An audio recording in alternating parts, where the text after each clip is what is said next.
Olá, tá começando mais um Papo de Maria. Que saudade de vocês. E olha só, eu vou começar falando que o meu nome é Aline Santos Lopes. E por que eu venho falando, né, sobre Aline Santos Lopes? É porque eu escondi tanto tempo o Santos, né? E ele tem tudo a ver com o nosso bate-papo de hoje. Eu estou aqui com a minha amada, querida professora Letícia Bassim. Seja muito bem-vinda. Que honra estar aqui. Muito obrigada. E hoje a gente vai falar sobre psicogenealogia e adoção. Nossa, que papo Não é? intenso, hein? Pessoal que tem história de adoção, abandono, se sente abandonado, fica aí, que a gente vai falar muita coisa. Bom, se apresente, né? Pronto. Letícia. Então, meu nome é Letícia. Vamos falar bastante de nomes e significados de nomes, né? Letícia Chocovolec Bassim. Eu sou advogada, por incrível que pareça. Saí de uma carreira de direito para estudar relacionamentos humanos. E uso a ferramenta da neurociência, da parapsicologia, também sou parapsicóloga, e psicogenealogia. Então, hoje sou docente de psicogenealogia, que parece um trava-línguas, né? Mas o nome já fala um pouco do que a gente faz. Psico e genealogia. A gente trabalha a mente e a nossa árvore genealógica explica por que viemos em determinada família, para que estamos ali, né, para trazer homeostase, e a partir disso, qual o nosso propósito de alma. Essa é a minha jornada. E a psicogenealogia? O que tem a ver a psicogenealogia com a adoção e como encontrar a sua árvore sendo uma pessoa adotada? Legal. Tua pergunta é bem interessante porque é a pergunta que muita gente faz. Como a gente trabalha com a estruturação da nossa mente a partir da árvore genealógica, muitas pessoas dizem, Letícia, mas eu não conheço a minha árvore, ou eu fui adotada, ou minha mãe foi adotada.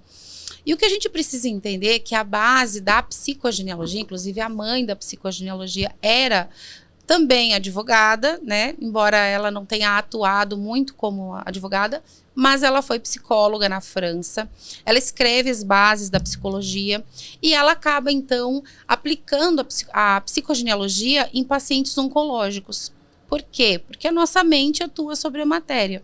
E tudo que a gente manifesta no corpo físico está programado na nossa mente. A base da psicogenealogia, então, é a memória epigenética. É importante que a gente fale sobre isso, porque uma pergunta que sempre acontece é: psicogenealogia é a mesma coisa que constelação, né? E não. Constelação trabalha com campos mórficos, psicogenealogia trabalha com dados. E trabalha com o estudo da mente. E quando a gente estuda a mente humana, a gente sabe que nosso DNA ela é feito de genética e epigenética. O que antigamente era o junk DNA ou o DNA lixo, né? Que eu sempre conto essa história que eu tinha uns 12, 13 anos. Eu estava numa aula de ciências, estudando a biologia, o corpo humano, a célula, o átomo. E a professora disse que uma boa parte do nosso DNA era lixo. Pensei, né? Se o átomo, se a célula é tão maravilhosa, tão perfeita, como o corpo humano, que tem toda uma inteligência, né? Que hoje o homem estuda o corpo humano para compreendê-lo. A maior parte dessa célula não poderia ser lixo. E aí, claro, a ciência vem observando, e hoje nós temos a ciência que chancela que essa parte era memória. Até porque a gente não evolui se não tem memorização. Essa é uma frase, inclusive, de Henry Laborit. Então, o que é epigenética? É tudo aquilo que os nossos antepassados viveram e tudo que a gente também vive, ele é transcrito, epi acima da genética, está transcrito no nosso DNA. Então, quando a gente fala com pessoas que querem conhecer a sua história, querem compreender de onde vieram, querem saber por que você atrai determinadas situações, por que eu enfermo, por que eu carrego um vazio existencial, e aí a gente vai falar sobre características de pessoas adotadas, né? Lembrando aqui que a gente não pode generalizar, Mas é uma cicatriz que as almas carregam e que viveram essa história de adoção ou de abandono, né? E até algumas pessoas dizem, hoje as pessoas não são abandonadas. Toda vez que o abandono mesmo, trazendo uma palavra jurídica para nós, ela é a perda da gestão, do pátrio poder, né? Quando eu, mãe, deixo um filho sobre o cuidado de outrem, eu estou abrindo mão do meu pátrio poder. Isso é a etimologia da palavra abandono. Então, sim, a gente carrega conflitos de separação, conflitos de abandono. E a memória epigenética diz o seguinte, que nós temos essa informação transcrita no nosso DNA, na nossa mente. Então, quando a gente trabalha com pessoas que foram adotadas, adotivos, inclusive a gente tem vários colegas que foram adotados ou suas mães adotadas, nós sabemos que o que nós atraímos, e aí entram as leis que regem o universo, né? Que nós atraímos por identidade de forma, nós atraímos aquilo que efetivamente somos.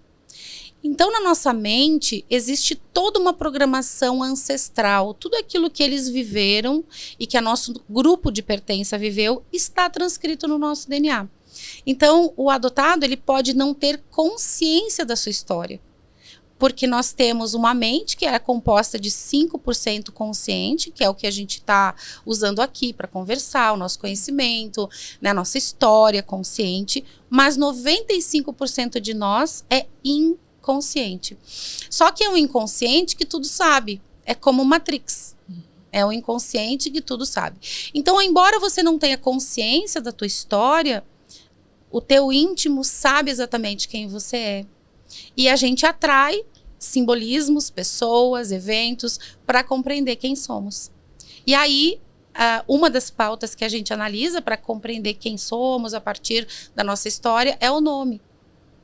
Que não necessariamente as pessoas que são adotadas trazem o nome da família biológica, né? Então é isso que a gente precisa compreender também. Eu carrego o Santos, né? Que você até conta uma história, né, no seu Instagram. Sim. E se você puder repetir aqui, sobre os bebezinhos que são entregues, né? Sim. E o porquê do sobrenome Santos, dos anjos, isso, né? Eu carrego o Santos e fui criada pela minha avó.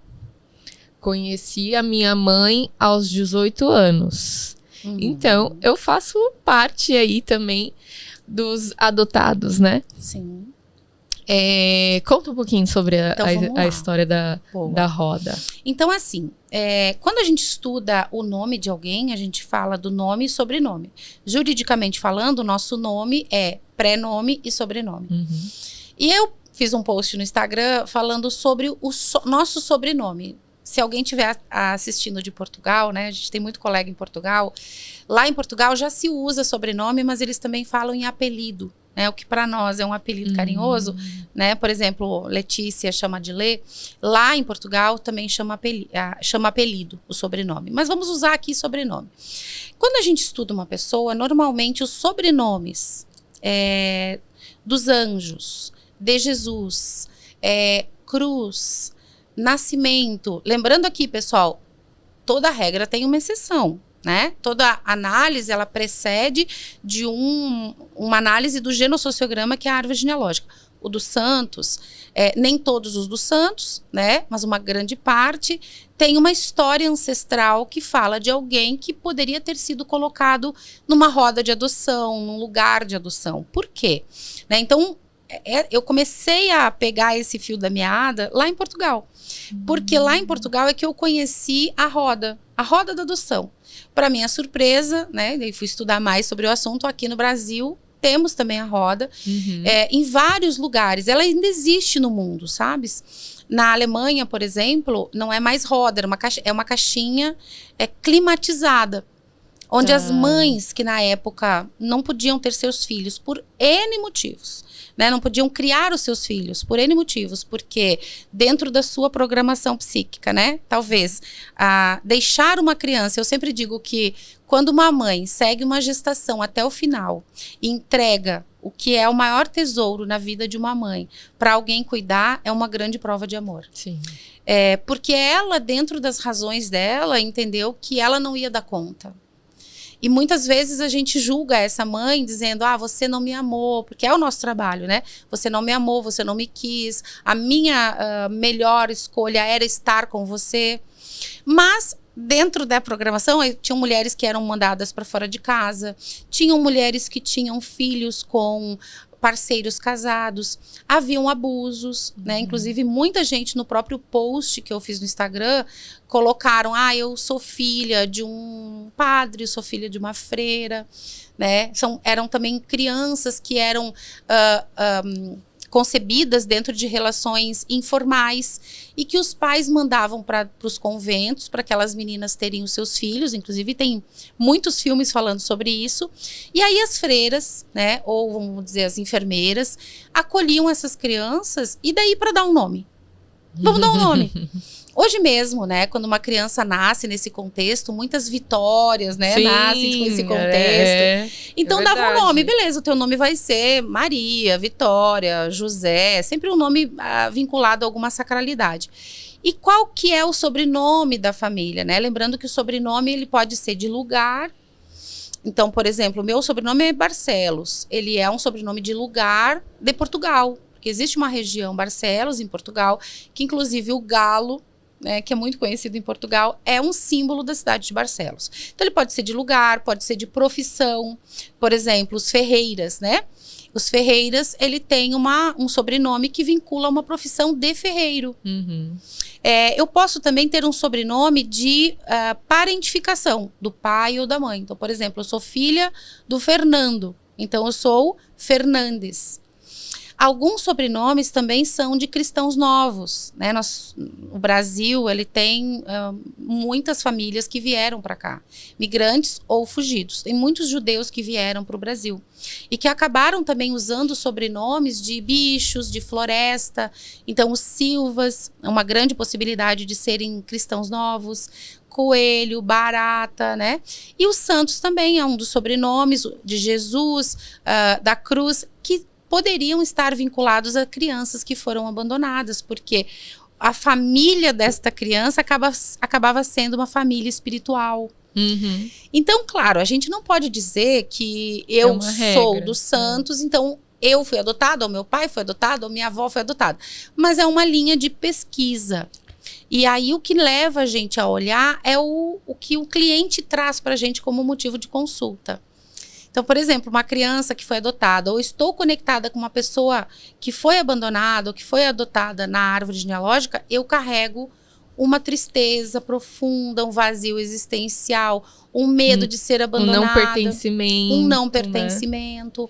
E aí a gente começa a montar a árvore e procurar para ver se existe uma situação de abandono na árvore genealógica que justifique essa demanda. E por incrível que pareça, depois que eu botei esse post, Aline, que já tem, sei lá, mais de 1 milhão de visualizações, todas as pessoas que eu atendi do momento do post até agora, todos tinham sobrenomes de adoção. De adoção. E todos tinham adoção na sua árvore genealógica. É como se a vida dissesse assim, sim, é o que você colocou, se confirma, porque a gente foi na árvore e confirmou. E outra coisa interessante, Lê, quando eu fui montando a minha árvore, a minha bisavó, e tanto da parte da mãe e do pai, é José e Maria. Sim, a Sagrada Família. O Deni tem isso também, meu marido também tem essa estrutura de José e Maria, né? Então é interessante que a gente olhe, quando a gente fala de nome, nosso nome ele tem uma etimologia. Então, cada um deveria olhar no Google qual a etimologia do seu nome, porque há uma demanda da árvore genealógica no sentido de ressignificação de traumas em relação ao que o teu nome porta. Porque o nosso nome fala da demanda da nossa alma, né? Fala da alma. Se tiver uma pessoa desmaiada, você chamá-la pelo nome, essa pessoa volta, ela conecta algo maior do que ela. Então, quando eu tenho na família José e Maria, é um arquétipo, que é uma outra camada da análise do nome. Então, quem foi José e Maria, além da Sagrada Família? O arquétipo de José, por exemplo, ele é um pai, e eu acho que todos nós, na vida terrena, sempre falo isso para os meus alunos, para os meus clientes, nós não somos donos dos nossos filhos, né? Eles vêm de uma matriz maior e eles vêm através de nós, porque precisam do nosso programa, mas para a gente conduzir. Então, José é esse arquétipo de cada pai e mãe na vida terrena, mas ele também é um pai que criou um filho que não era o seu biológico. Então, quando a gente vê alguém que chama José, automaticamente na árvore a gente encontra isso é importante que se diga, porque às vezes a gente rotula, não, quer dizer que meu pai chama José, então o pai dele não era o pai dele biológico. Não, é um pai que pode ter criado um filho que não era o seu. Pode ser um avô, né? Pode ser uma avó, pode ser tem muitos casos, Aline, de crianças que são concebidas e como a mãe era muito jovem, a avó assumia essa filha como se filha fosse.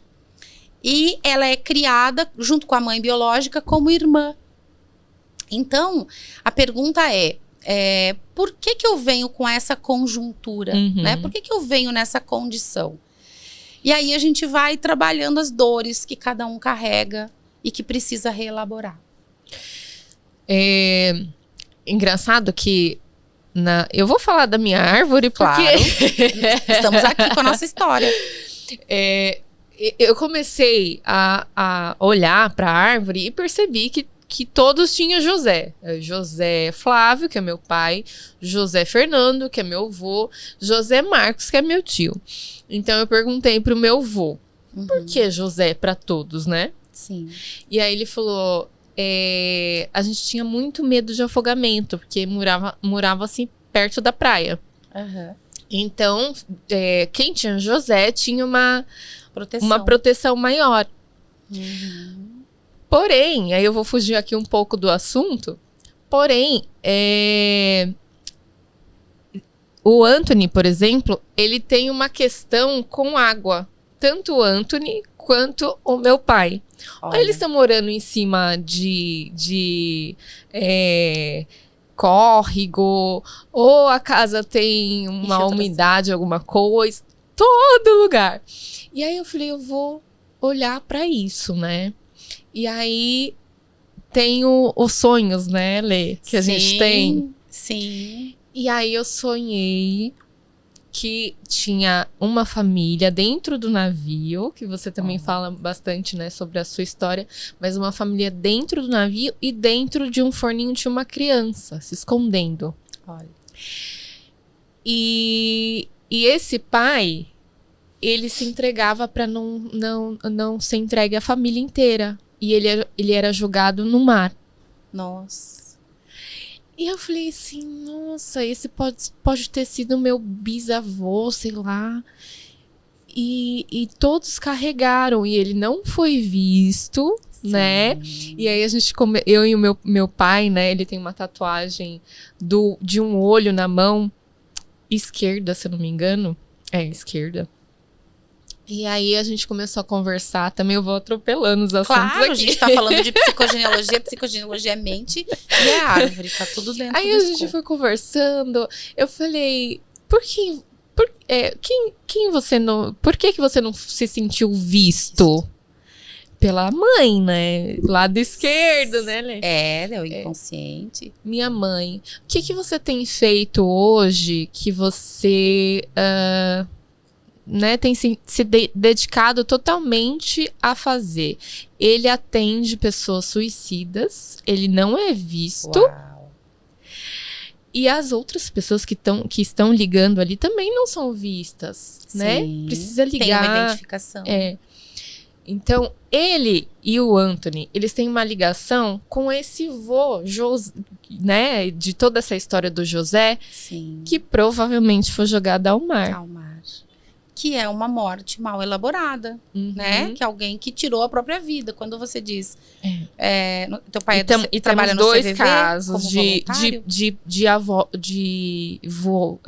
bisavós que se mataram. Atentaram. Então, isso é muito interessante, importante que a gente fale sobre isso. Porque, assim, são várias coisas que você falou aqui que são super interessantes. Por que esse José se perpetua no sistema? Né? Isso é uma pauta. Quem era o primeiro José? Ou quem foi o primeiro pai talvez, que criou um filho que não era seu. Isso é um arquétipo. Você falou uma outra coisa importante sobre os sonhos. São José, que é o arquétipo de José, ele tem sonhos. Ele antevê, ele vê em sonhos. Então, é uma capacidade dos Josés também. Aí você disse, eu tenho na minha árvore a Sagrada Família. Estou conectada a um José. Então, eu também tenho essa capacidade do sonho. Porque quando a gente sonha, a gente está dentro. A própria palavra inconsciência fala dentro da grande consciência. Então, quando a gente está dormindo, é o contrário. A gente não está ali morto, a gente não está apagado. A gente está dentro de uma consciência maior, que também é a nossa consciência. Então, você diz, eu vi, eu sonhei. Essa memória, ela não está ali na tua mente por acaso. Na natureza, né? As informações estão ali para serem percebidas, acessadas. Então, quando a gente vai colocando informação, conhecimento, a informação que está lá embaixo, que o Freud usava muito, o inconsciente simbolizava como um iceberg. Essas informações, elas vão ebulindo como bolhas de uma água que está numa panela fervendo. E elas começam a vir como insights, como sonhos. E você teve esse sonho. Então, pegou o sonho com responsabilidade, foi na árvore e começou a juntar peças. E aí, você traz, né? É interessante o que isso traz, porque a Anne Ancelan, ela era o pai dela era um perseguido político, ela era russa.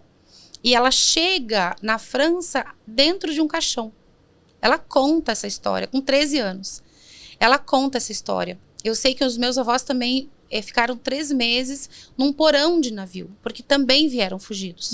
Então tem muita gente, eu falei dos cristãos novos, né, que eram judeus que talvez aqui no Brasil tiveram que se converter. Então, essa história que você falou, ela fala muito dos cristãos novos, de possibilidade de ser um judeu, de uma família judaica, de uma família que foi perseguida por N razões, né? Que vieram para cá. E esse homem que veio para você em sonho, ele atentou contra a própria vida, ele escolheu morrer em detrimento da sua família. E é uma situação mal elaborada. E a água estava junto. Então, a linguagem do nosso inconsciente, ela é simbólica. A água é uma pista de como esse homem morreu. A travessia de navio é uma pista. A família, a descendência, vai acessar essa informação, esse dado, essa pista, e vai atrair situações para que possa ser feita a homeostase. Então, o Ivan Nagy, que era um psicanalista húngaro, ele traz muito isso. Que nós vamos ressentir. Então, atenção, pessoal. Ninguém de uma árvore genealógica, nenhum de nós da árvore genealógica estamos aqui pagando karma de ninguém. Eu, pelo menos, não olho sobre essa ótica. Eu entendo que a família é a escola da alma e nós viemos numa determinada condição familiar para fazer homeostase, porque tudo na vida busca equilíbrio, para que a gente possa ressignificar. Então, essa questão das águas na tua família, ela pode ser um evento, né, que aconteceu nas águas e automaticamente eu atraio pessoas, situações e pessoas que tenham essa simbologia de águas para olhar para trás, porque essa é a forma de linguagem e doenças, né? Porque todos têm problema respiratório. Sim, o pulmão está diretamente conectado com a vida, né? Com a vida, com a morte. E aí tu falou uma coisa importante. Nas casas tem infiltração. Então, a mente atua sobre a matéria. Isso a parapsicologia me traz. Eu fui para a parapsicologia para entender isso, né? Eu tive experiências de bilocação. E para mim, que fui criada numa igreja adventista, aquilo era muito louco, porque ia contra os princípios, aquilo que eu estudava. E foi a parapsicologia que me disse o seguinte: isso é normal, isso é um fenômeno da mente. Então, se na nossa casa, por exemplo, tem infiltração, tem água, tem vazamento, a gente não consegue resolver, é porque na árvore genealógica houve um conflito com líquidos e também liquidez. Lembrando que a matéria, dinheiro, está conectada também a líquidos e liquidez, que a propósito é o primeiro meio ao qual viemos à vida, porque nós viemos no meio aquoso. Sim. Então, muitas vezes, o programante pode estar dentro de um ventre. Né? Então, é legal a gente olhar para essas pistas que a vida nos traz com responsabilidade e entender para que eu estou atraindo isso. E aí, a minha sugestão, né, é que vocês façam a árvore genealógica. Acesse a informação. Ah, Letícia, mas eu não tenho. E aí tem uma frase que eu sempre digo, né? Virou um jargão, assim, entre os psicogenealogistas. Quando eu dou um passo na direção da minha árvore, a minha árvore dá um passo na minha direção. E isso efetivamente acontece, né? Na tua turma, Sim. teve uma psicóloga adotiva, ela fez esse testemunho, né? Que ela dizia, eu não conheço nada da minha árvore. E assim, uma mulher de 40 anos. E de repente, quando ela se propõe a olhar no segundo encontro da turma, a árvore aparece. E foi lindo. E foi linda. E hoje ela ajuda muitas pessoas por conta da própria história, né, de adoção. Então, a nossa árvore, quando a gente monta essa nossa árvore, por pequena que seja a informação, mas você sempre tem algo. Ah, eu fui deixada no hospital tal. Ah, minha mãe morreu no parto. O meu pai, né, abandonou minha mãe, por isso que a minha mãe me deu para uma tia.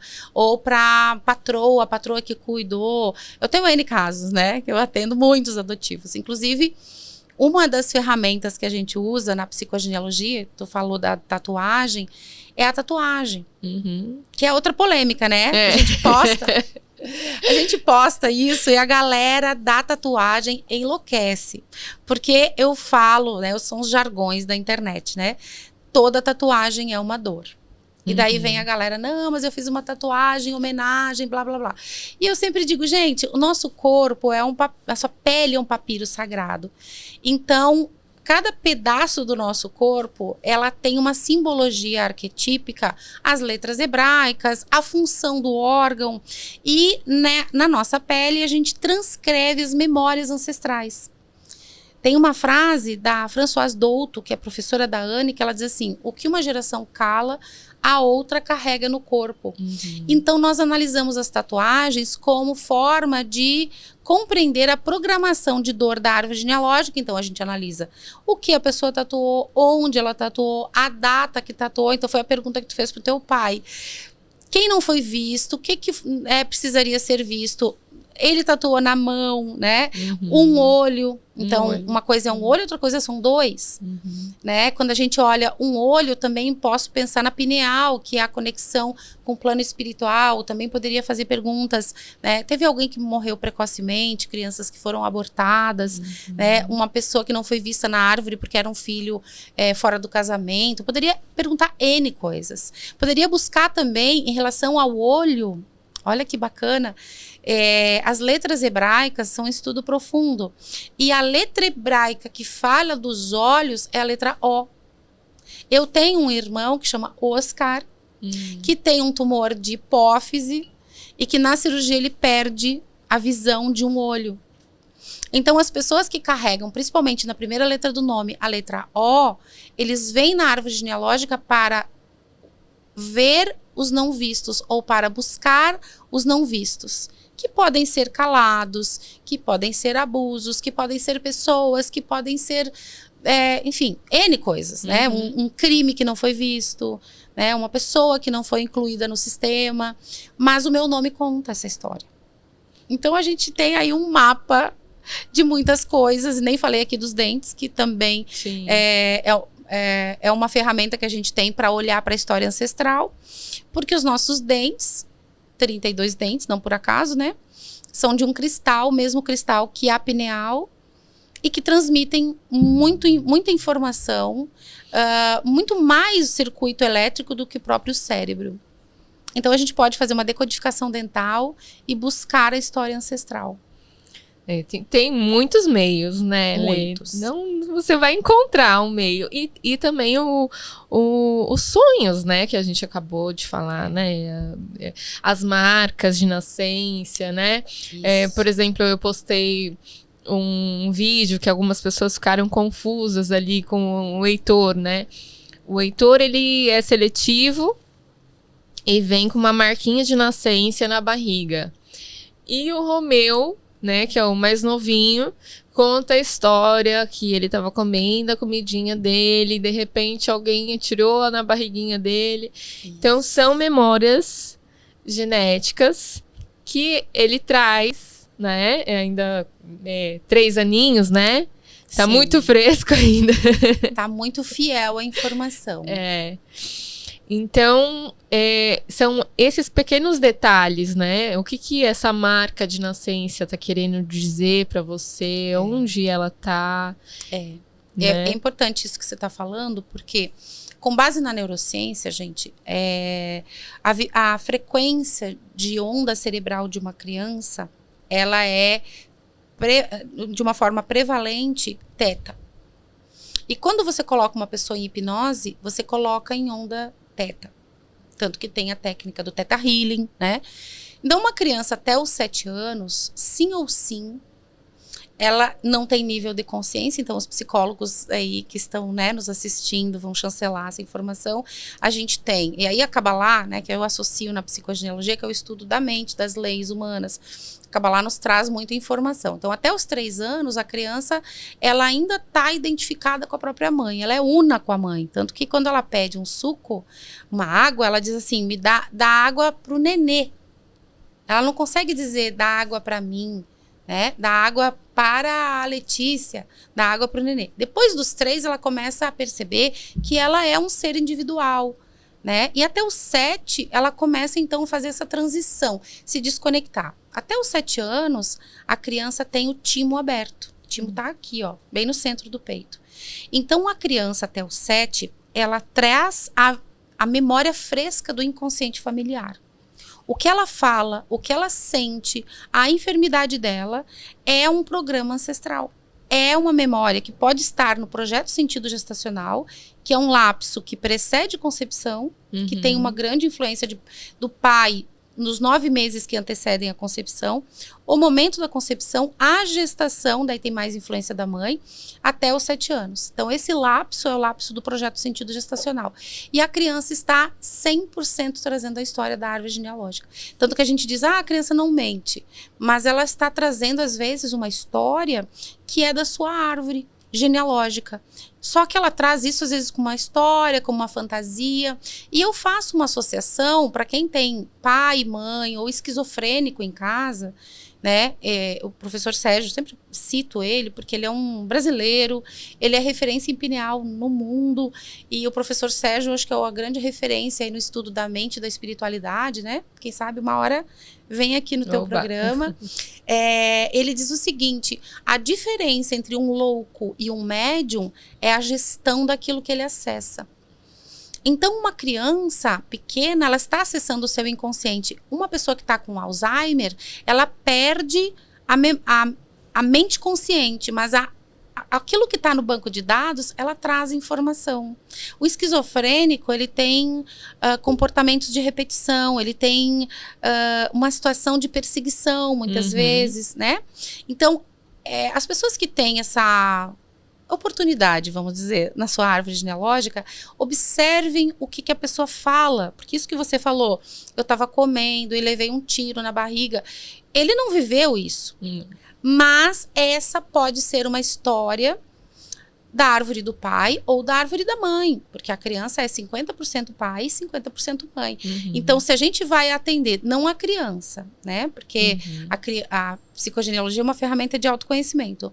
Se eu for atender essa pauta, né? De uma criança que está com síndrome do pânico, eu vou olhar na árvore genealógica do pai e na árvore genealógica da mãe, onde está esse programa, que traz, inclusive, um conflito alimentar, como você falou. Sim. Do pequenininho, né? Traz. Sim. É pequeno, né? Tem um conflito alimentar. É o do meio, o Heitor. Do meio, o Heitor, né? Então, o próprio nome já fala, né? Começa com a letra R, com a letra H, que é a letra da espiritualidade. Então, provavelmente uma criança mais sensível espiritualmente, que percebe, né, que está conectada com o pulmão, porque a letra R é a letra que fala da respiração, da inspiração, que é o início da vida, e expiração, que é o final da vida. Então, poderia perguntar, né, qual foi a morte precoce, mal elaborada dessa árvore genealógica, qual foi a pessoa que estava comendo e morreu.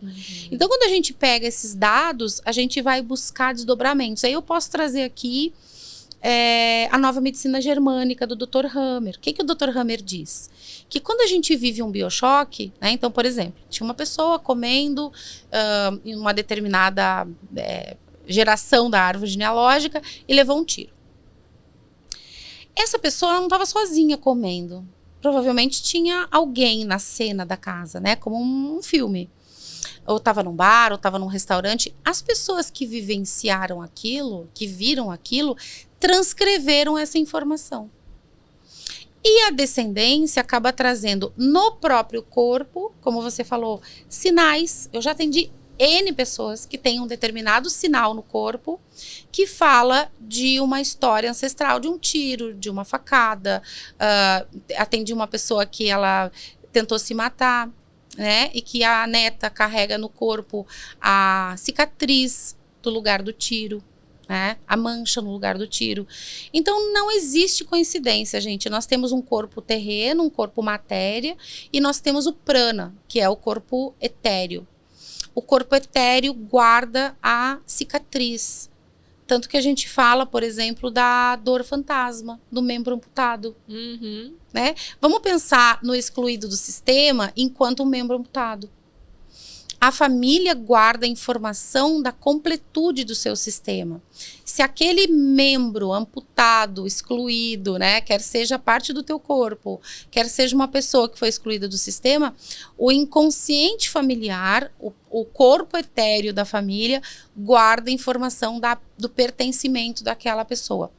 E como disse Jesus, né, a gente falou de Jesus aqui no início antes da gente entrar, né, é o meu mestre, toda a verdade será revelada.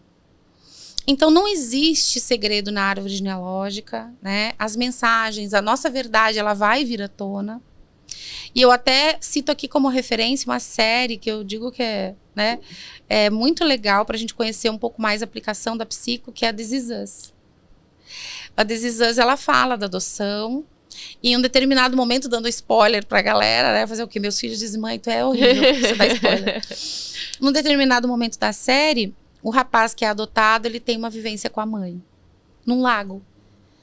Que é as águas. Né? Então, nós somos feitos de águas. As águas são emoções. São emoções. Né? Então, a informação, ela tá sempre dentro da gente. A gente só precisa ter olhos de ver. Lê, voltando pra adoção. Sim.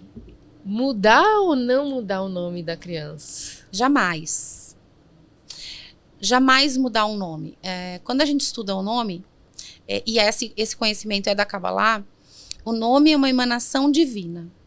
Então, quem deu o nosso nome, muitas vezes o portador é o pai, a mãe, é o médico na hora do parto, é o cara do cartório, né? Eu estou citando aqui lembranças, né? É um irmão, é uma vizinha, uma madrinha. Esta pessoa, ela é uma portadora desse nome. É como se fosse a canalizadora do nome. Mas o nome é uma emanação divina. Então, o nosso nome, ele é composto de letras que equivalem às letras hebraicas, que não são um alfabeto, eles são centros de energia. Quando a gente estuda um pouco do hebraico, as letras, elas formam o cosmos, né? Esse é o olhar da Kabbalah. É como se a gente pegasse a fórmula da água, que é composta de 2 moléculas de hidrogênio e uma de oxigênio, e tem uma simbologia das letras. Mas as letras representam o elemento. É a mesma coisa o nosso nome. Cada letra representa um receptáculo de energia e está conectado com a nossa alma. Então, se eu tenho uma criança que foi dada em adoção e ela carrega um nome, e esses dias até recebi uma mensagem de uma moça, uma seguidora, né, do Instagram, que disse assim: Letícia, eu tenho doutorado, eu não me lembro se foi história, e ela disse assim, e eu fiz um trabalho sobre as cartas que essas mães deixavam junto das crianças. Olha que legal. Que eram muitas vezes deixadas ali nas rodas. Né? Que as mães colocavam na roda, essa roda girava e essa criança então era acolhida dentro, né? Então muitas vezes esse nome era mantido pela família, que eu digo que é único registro real da identidade da pessoa. Em outras vezes a gente troca esse nome e a pessoa acaba acoplando uma nova personalidade. E eu diria que não, o nome dado pela família, até é legal a gente depois falar sobre isso, a família que adota, ele nunca está muito distante do mandato que essa pessoa carrega. Né? Então, diria que o ideal seria que os nomes não fossem trocados, porque é a única herança, talvez, que essa pessoa traz da sua história biológica.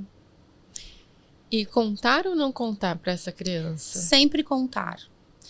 Porque é uma pretensão nossa. A árvore que adota, ela tem espelhamento com a árvore que deu em adoção.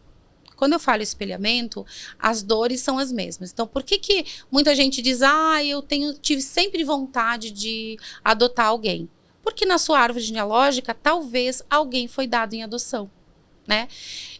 Então, essa árvore que acolhe, ela provavelmente lá atrás poderá ter algum dos seus que foi acolhido. E aí tem N razões, não necessariamente a adoção. Na própria história dos judeus, muitas crianças foram colocadas em trens, né? Ou em famílias do tipo, diz que esse filho é teu para que ele não seja pego, para que ele seja salvo. Recentemente a gente viu nas guerras, né? As mães entregando para os soldados os filhos no muro. Então, tem muitas histórias, né? Eu atendi uma pessoa recentemente que a mãe, né, ela era uma empregada doméstica, ela tinha vários filhos e ela adoeceu, ficou muito doente.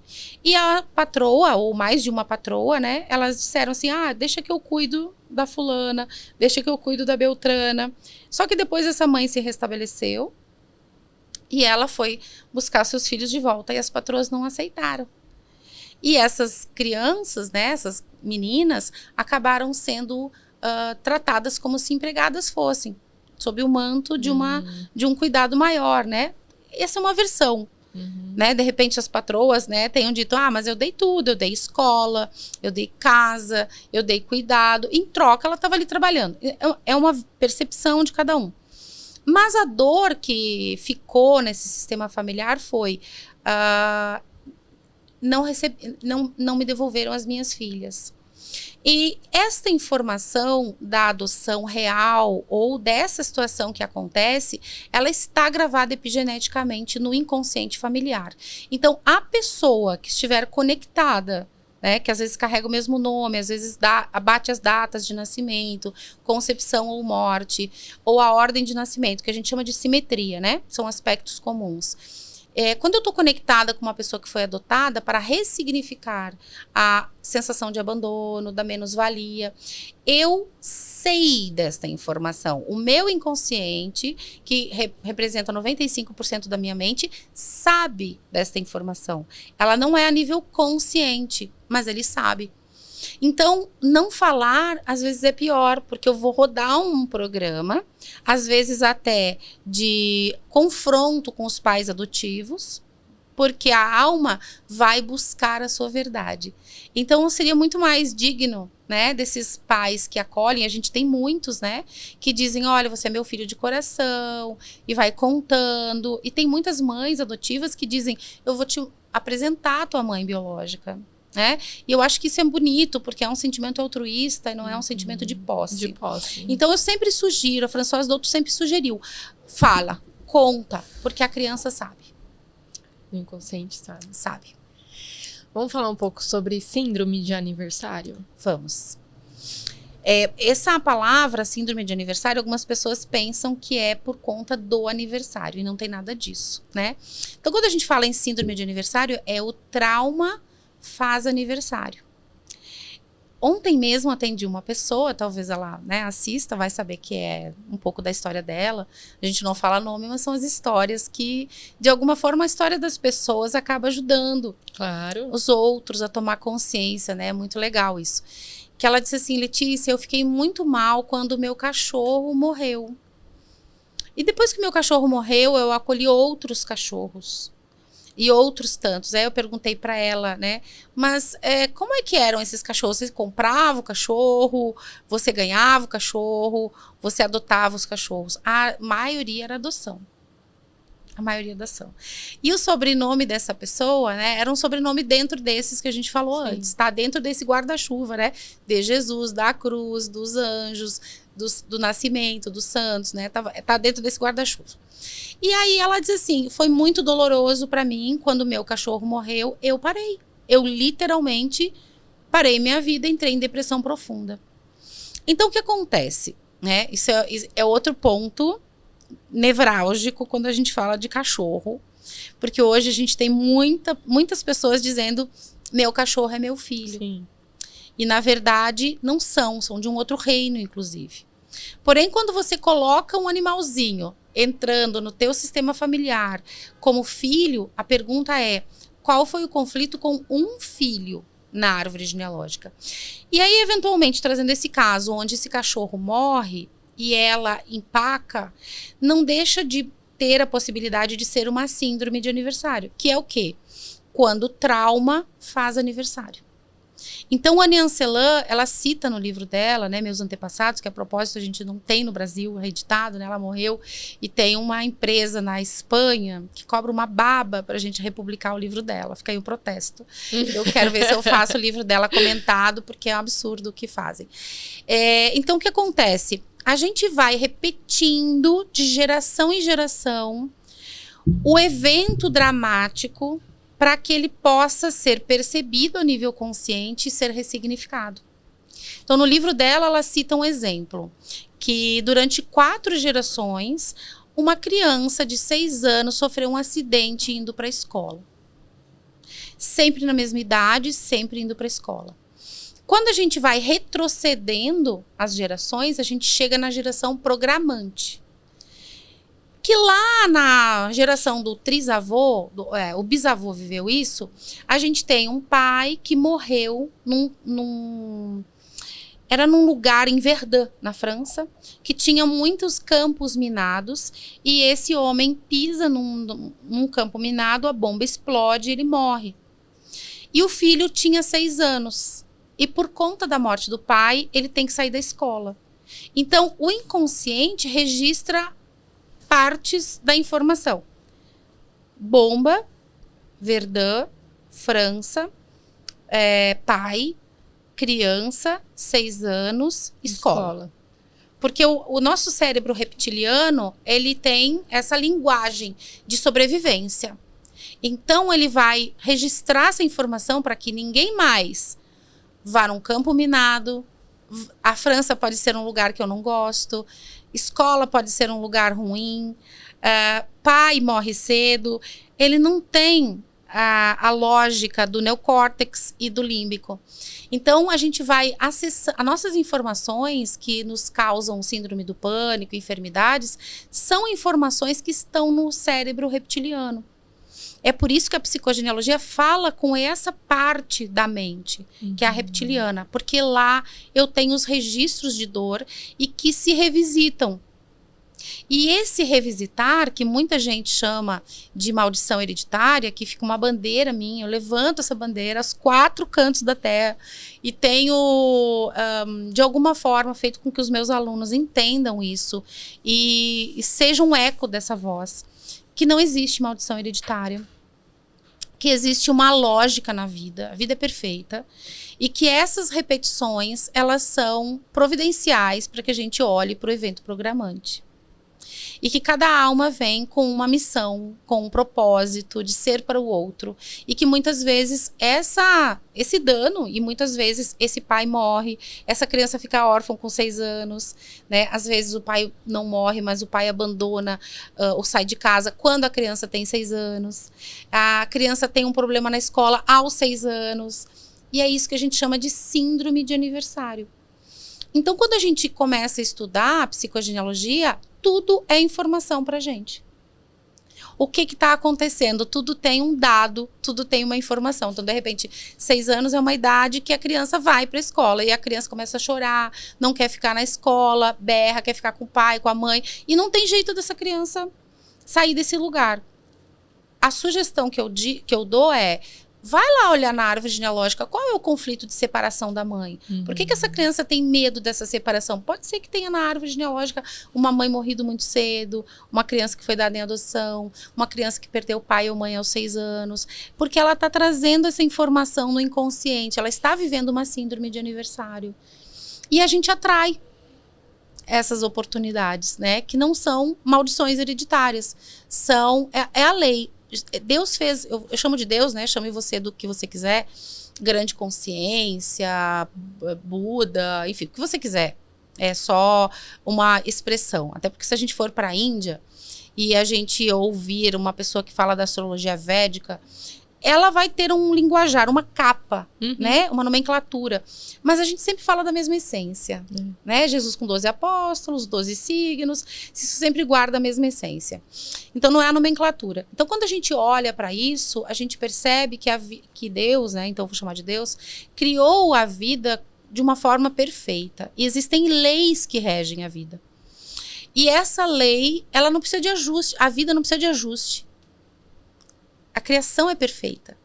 Então, você que nasceu, talvez, de um pai que te deixou num orfanato, ou de uma mãe que te deixou num orfanato, você nasceu do pai e da mãe perfeitos. E eu sei que isso dói. Porque tem muita gente que não aceita.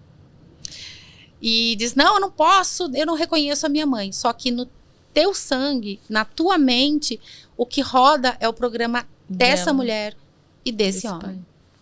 Aliás, eu fiz um atendimento 2 dias atrás e no tarô, né, que eu também trabalho com baralho e tal. E ali nas cartas me mostraram, né, um homem machucado pelo abandono que, para não ser abandonado, abandona primeiro. Exatamente. Isso é um comportamento de proteção. E, além disso, ele não consegue se estabilizar profissionalmente. Sim. Né? Tem o sentimento da criança que foi ferida e que não foi curada ainda. Sim. Ali, Aline, todas, eu ouso dizer todas as pessoas que estão conectadas com uma história de abandono direta ou indiretamente. Eu digo indiretamente porque a gente pode estar conectada com uma avó que foi adotada. E eu guardo a memória do abandono, ou abandonada, né? Porque a gente pode ser adotado dentro da família, acolhido dentro da família, ou dado para um outro sistema, né? Já que nós estamos falando de adoção. Ali, aquela pessoa que viveu isso tem a capa da desvalorização. Então, eu não valho nada, o mundo, né? Ninguém gosta de mim, os outros sempre valem mais do que eu, ou eu vou ser abandonado, então para não ser abandonado, eu não me conecto, ou eu abandono. E automaticamente a menos-valia, isso é uma lei também, né? Que se a gente pegar aquele cone, né, das emoções, que a gente tem aí várias frequências vibracionais das emoções, a gente vai ver que o medo tá lá embaixo, frequência 100. Para eu resolver o medo, eu vou atrair situações compatíveis com o medo, então eu vou atrair o agressor, o predador, para que eu vibre numa frequência mais alta. Se eu tenho o conflito da menos-valia, da desvalorização, eu vou atrair desvalorizantes. Então, eu não consigo crescer na vida mesmo. Porque eu acho que ninguém vai gostar de mim. Nas relações pode ser um problema. Ou é aquela relação sufocante, né? Que é uma pessoa que não consegue, que controla celular, que controla mensagem, que controla onde a pessoa vai, que bota rastreador. Estas pessoas, elas não confiam nelas. É uma desvalorização pessoal que acontece. E isso acaba afetando também o mundo dos negócios. Né? Então, na empresa, e eu gosto muito da psicogenealogia como ferramenta de treinamento de líderes e lideranças, né? E hoje, em maio de 2025, a gente tem já uma regulamentação de que as empresas precisam promover saúde mental. E saúde mental é entender como funciona a minha mente. Então, se eu tenho essa figura da desvalorização e eu trabalho numa empresa, quando eu olho um colega que é promovido, eu digo, tá vendo, olha lá, a fulana de tal, né, foi promovida e eu não. Eu busco muitas vezes reconhecimento, e a gente pode citar aqui Steve Jobs. Steve Jobs é um exemplo que eu sempre dou na formação. Steve Jobs, ele criou um telefone, um aparelho, um equipamento, né, computadores e tal, e o símbolo do produto do Steve Jobs é uma maçã mordida, que arquetipicamente ela é objeto de desejo. Tanto que ela está conectada a Adão e Eva, né? E a maçã. Então, ele é um símbolo do pecado e um símbolo do desejo. E Steve Jobs era um filho adotivo, que algumas pessoas não sabem disso, né? Que foi dado em adoção.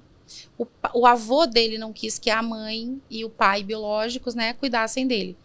Então, ele viveu uma vida de rejeição, atraiu muitas pessoas que rejeitaram ele, né? Se sentiu traído muitas vezes. E o símbolo do produto dele é o objeto do desejo, que na verdade ele projeta ali que ele gostaria de ser desejado. Esse é um sentimento arcaico. E ele morre de uma enfermidade do pâncreas, né? Que é, segundo a nova medicina germânica, o rancor. A raiva, a ira, aquelas emoções mal processadas. Então, e ele tem uma filha, Lina, né? Ele também Lina, que ele também não reconhece. Que, de certa forma, ela vai para casa dele, ele trata ela como... não avalia, mas ela tá ali, né? Não trata como filha, trata meio como empregada. Ou seja, ele faz melhor, porque ele leva para casa, do que ele, que não teve contato com o pai e a mãe. Então, a gente sempre repete alguma coisa melhorando um pouco. Né? Mas ele carrega essa dor do abandono. Então, muitas vezes a gente diz, mas olha lá o Steve Jobs, ele se deu bem, ele tinha grana. Mas a pergunta é, ele foi feliz? E vazio? E vazio, né? Porque as pessoas botam muito essa coisa de felicidade atrelada a dinheiro, e não é isso. E agora falando assim um pouco desses artistas, né? Que tem aquela coisa assim diferente, mas tem um vazio, né? Uhum. Tipo a Amy House. Sim, Por que ela tem aquele talento, aquela anteninha que foi dada para ela e esse vazio? E esse vazio. Bom, esse vazio que muitos artistas, então, assim, eu vejo sempre uma razão maior. E eu acho que os artistas, eles estão na mídia. E quando eles entenderem que eles são esses porta-vozes das dores, né? Também das famílias. E eu acho muito genuíno, né? Tem vários artistas. Bom, eu talvez não lembre agora, mas tem um sertanejo que recentemente... 2 até, que falaram, eu tô em depressão, né? O Medina também falou sobre sua depressão. E o próprio Medina, a gente pensa assim, como que um cara bonito, que surfa, né? Que tem as mulheres que ele quiser, como que ele tem depressão? Então, a depressão, gente, ela é um programa da árvore genealógica. E esse vazio existencial, ele é característico da síndrome do Gizan. O que é a síndrome do Gizan? É o vínculo com um luto mal elaborado ou até um abandono na árvore genealógica. Então, a pessoa diz assim, eu já nasci com depressão. Eu porto um vazio que eu não consigo explicar. A árvore explica, né? Então, a gente vai analisar aquela pessoa na árvore genealógica, com quem ela está conectada, quais são os vínculos simétricos. Né? Então, a primeira coisa aí, se você tem esse vazio existencial, vá buscar na árvore genealógica se tem alguém com o mesmo nome que você. Vá buscar na árvore genealógica se teve alguém que morreu de forma precoce. Se teve alguém que te atentou contra a própria vida, né? Porque eu carrego informação epigenética e rodo essa programação. E muitas vezes carrego esse vazio existencial. No caso do Medina, cuja história é pública, tem aí uma história do pai, que ficou ausente da vida dele durante muito tempo, né? Então, a gente tem aí, muitas vezes, artistas, pessoas que buscam notoriedade, ranking, né? Em campeonatos, querem ser escolhidos, querem ser dito, eu venci, eu cheguei, né? Tem o próprio o Cristiano Ronaldo, né? Tem um problema com o pai. Então, a gente vai buscar aí essas histórias de debilidade de função pai. Qual é a função pai? Proteção e provisão. Então, às vezes, eu tenho conflito com líderes e lideranças, que é a função pai, projetando essa debilidade da função pai na árvore. Então, o vazio existencial, ele é bem característico de vínculos transgeracionais da árvore. É legal que o pessoal entenda que existem vínculos geracionais ou intergeracionais, que aí a gente pode citar pai, mãe, vovó.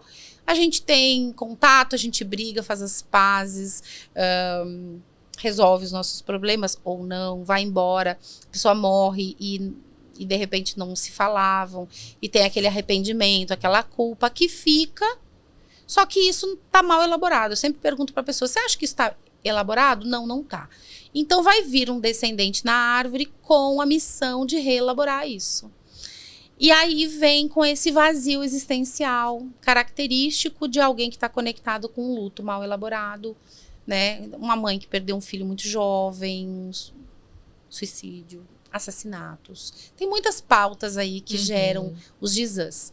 Então, o problema não é ser Jizã, porque todos nós somos. Estamos vinculados a pessoas de uma geração que a gente não teve contato, não conheceu, mas que nós temos a programação inconsciente dessas pessoas.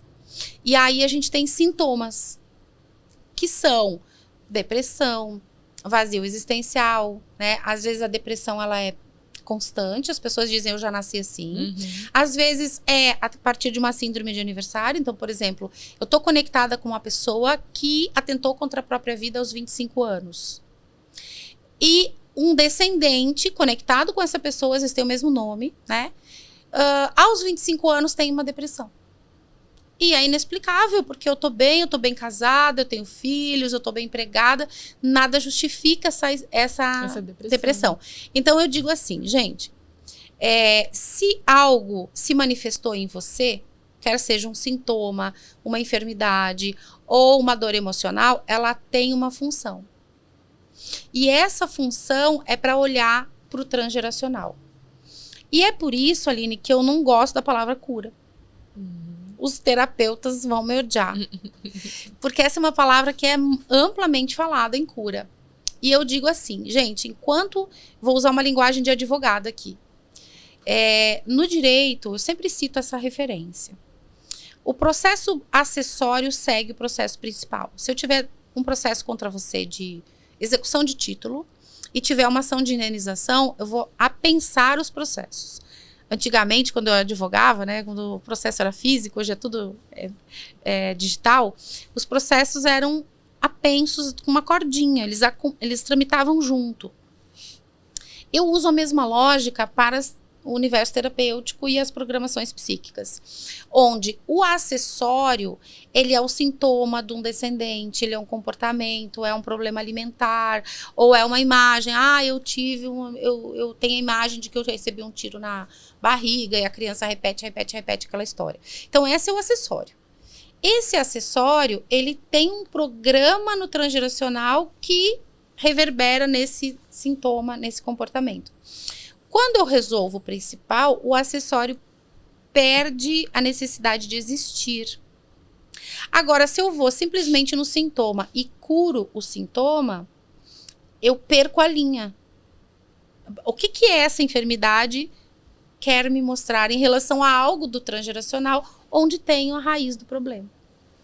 Né? Então, eu não uso a palavra cura exatamente por isso, porque se a enfermidade está ali, eu vou trazer a homeostase para o meu corpo, porque essa é a nossa verdade. Estarmos alinhados com uma célula una que equivale ao Criador, e ela é perfeita, saudável. Agora, enquanto eu não compreender, eu posso me curar biologicamente na minha geração, mas essa pauta não está resolvida. E talvez sejam os meus filhos ou os meus netos que vão administrar esse problema. Então, falar de cura, gente, é algo que a gente precisa ter muita consciência, porque a gente precisa ser amigo do conflito. Porque o nosso inconsciente não compreende a palavra não. Então, não adianta eu dizer, eu não quero um câncer de mama. Automaticamente, eu estou dando um comando para o meu inconsciente para pensar em câncer de mama. É melhor que eu acolha esse câncer e diga, ok, bem-vindo à minha vida, porque a partir de você, eu vou olhar para coisas que talvez eu não olharia. Fui longe, mas enfim, eu acho que uma coisa está diretamente atrelada à outra.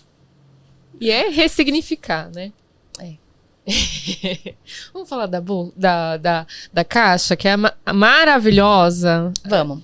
E essa caixa, quem faz os desenhos é seu filho, né? É o Pietro. Pietro Bassin, né? Eu tenho 2 filhos, Pietro e Maria, para não dar ciúmes aí.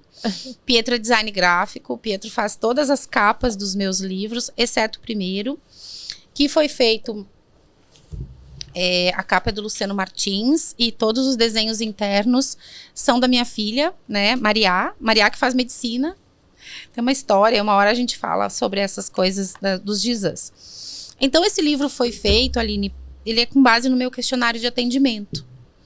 E eu foi durante a pandemia, eu pensei, eu como psicogenealogista e como descendente de uma família dizimada, né, por conta das perseguições, imigrações, tudo mais, eu penso que eu preciso criar um material para que as pessoas possam registrar as suas memórias. Porque eu acho que o maior legado, tesouro que a gente pode deixar para um filho é a nossa história escrita. Porque nenhum site de árvore genealógica tem lugar para você escrever que uma mãe foi abusada, Sim. foi abandonada. A gente não escreve isso, até porque a gente não deixa aberto as dores do sistema. Então, eu fiz esse livro para dar um para cada filho meu, né? Eu pensei, é uma forma que durante a pandemia as pessoas podem se conectar. E foi lindo. Muita gente deu, né, para os seus pais ou para os seus filhos, e eles faziam teleconferências para preencher os dados. Então, o primeiro filho é esse, né? Depois foram vindo outros. Eu acho que o mais importante, né, depois desse, é esse, por enquanto, né? Que esse é o projeto Sentido Gestacional, que fala muito, é um livro super didático, assim, né? Ele foi com desenhos da minha filha também. Ele é bem gostoso. E ele fala muito desse lapso. Pré-concepção, concepção, gestação. Porque o nosso projeto Sentido, ele fala também da nossa potência. Vamos imaginar que eu tenha sido concebida para unir meu pai e minha mãe. E o meu pai e minha mãe se separam. Eu posso viver um conflito de estrutura, que pode ser de ossos, músculos ou emocional, em função de eu não ter sido eficaz naquilo para a qual fui programada. Então, é muito legal cada um descobrir o seu projeto Sentido Gestacional, né? E o mais novo, né, por enquanto, está saindo o Manual da Psico, o livro Raízes do Nome, que a gente começou a falar de nomes, né? O livro Raízes do Nome, ele foi escrito por mim, eu tenho aqui todo o curso de nomes. E muita gente diz, Letícia, você vai entregar? Vou, porque isso é abundância. Minha primeira letra do meu nome é Lamed, tá aqui o Lamed, né, o L, e a letra do conhecimento. E só que esse conhecimento, ele, para ser partilhado, né, principalmente para quem tem a letra L no início do seu nome, que ele precisa fazer sentido no coração. Então, a palavra coração no hebraico também é leb. E depois que a gente engravida esse conhecimento, né, que ele faz sentido para você, você emana. Então, as letras hebraicas, elas são tão maravilhosas, elas são transformadoras quando você descobre o poder do teu nome, que eu entendi que eu precisava deixar isso. Né? É um legado do conhecimento, cada um de nós tem esse legado. Então, a gente acabou fazendo essa caixinha, né? Tem o livro Tecendo a Vida nas Organizações, que eu trago a psicogenealogia para o mundo corporativo. Então, eu venho do mundo corporativo, fui sócia do 5º maior escritório de advocacia do Brasil, não saíram comigo, eu saí para buscar o meu sonho, para buscar entender as relações humanas, e hoje eu trago a psicogenealogia como ferramenta de treinamento de pessoas, de promoção de saúde mental, de líderes e lideranças, e aplico no corporativo, né? Então, claro, tem outros livros, aliás, deixa seu contato, né, Lê? Deixa aí as suas redes sociais, então, né? Vou deixar aqui, então, a psicogenealogia.lis, que é o meu Instagram, né? @psicogenealogia.lis. Lá nós temos o Linktree, que nos direciona aí para o YouTube, que tem também a mesma nominação. Lá no TikTok, gente, é uma plataforma um pouco mais leve, né? Eu também tenho alguns vídeos, mas somos um só, Aline. Eu tenho 2 filhos, tenho uma porção de cursos e atendimentos. E eu confesso para vocês que não é fácil alimentar as redes. Mas estou muito presente aí no Instagram. E no YouTube ainda tô crescendo lá, E agora no Papo de Maria. E agora no Papo de Maria, assim, ó, agradeço imensamente a Aline, que é uma psicogenealogista. Super indico para fazer atendimento com ela, né? Porque o pessoal começa a me procurar. Gente, eu não tenho agenda. Então, vocês têm aqui uma psicogenealogista maravilhosa.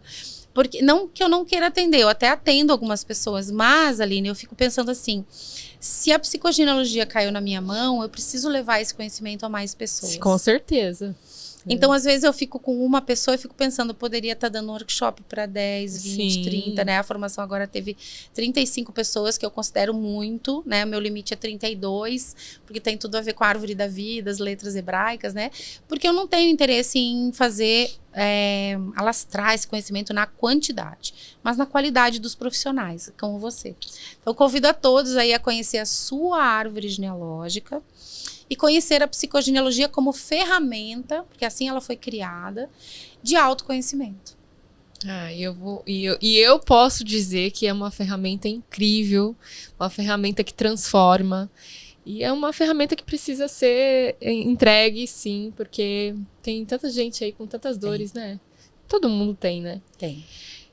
Obrigada, Lê. Gratidão, Aline. Teremos mais episódios aqui. Se o pessoal gostar, né? Se comentar, a gente vem. Se não comentar, daí a Aline vai trazer outras pessoas para falar de outras coisas maravilhosas. Teremos muitas psicogenealogistas aqui, né? Ai, que muitos delícia. Convidados. A Lê vai trazer muita gente legais Sim. aqui.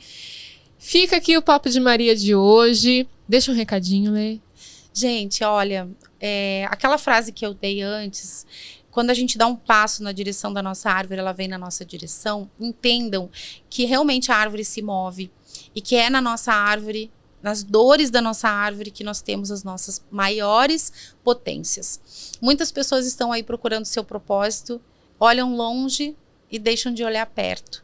A tua oportunidade está na tua árvore genealógica, eu afirmo isso. Então, tome posse dessa tua origem, né? E transforme o que é dor em potência. Aline, gratidão. Muito obrigada por estar aqui e por poder dar voz à psicogenealogia. E eu estarei na aula hoje. Hoje estarei lá também. Pronto. Obrigada. Se você assistiu até aqui, compartilhe o vídeo, comenta, deixa o seu like aí, que é importante para nós aqui do Papo de Maria também. Até o próximo episódio. Tchau, tchau.